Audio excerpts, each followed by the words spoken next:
Yemen থেকে দখলকৃত ফিলিস্তিনি ভূখণ্ডের দিকে একটি ক্ষেপণাস্ত্র নিক্ষেপ করা হয়েছে, যার ফলে তেল আবিবে ইসরায়েলের বেন গুরিয়ন বিমানবন্দরের কার্যক্রম সাময়িকভাবে বন্ধ হয়ে যায়। রোববার সকালে বার্তা সংস্থা মেহের আরব ও ইসরায়েলি গণমাধ্যমগুলোর বরাত দিয়ে এ তথ্য জানিয়েছে।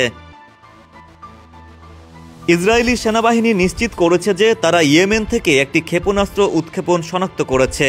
একই সময়ে জায়োনিস্ট সরকারের গণমাধ্যম জানিয়েছে, ক্ষেপণাস্ত্র হামলার পর বিভিন্ন এলাকায় সতর্কতা সাইরেন বেজে ওঠে। ইসরায়েলি চ্যানেল 12 জানিয়েছে, ক্ষেপণাস্ত্র হামলার পর বিমান চলাচল স্থগিত করা হয়েছে এবং বেন গুরিয়ন বিমানবন্দরের আকাশসীমা সাময়িকভাবে বন্ধ করে দেওয়া হয়েছে।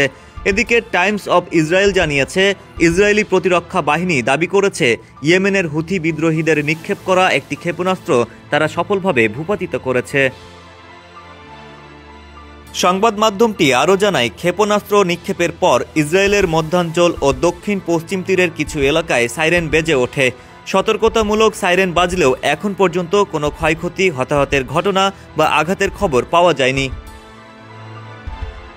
আইডিএফ জানিয়েছে, গত 18 মার্চ থেকে যখন গাজায় হামাস বিরোধী অভিযান আবার শুরু হয়, তখন থেকে হুথি নিয়ন্ত্রিত ইয়েমেনি বাহিনী ইসরায়েলের দিকে মোট 91টি ব্যালিস্টিক ক্ষেপণাস্ত্র নিক্ষেপ করেছে।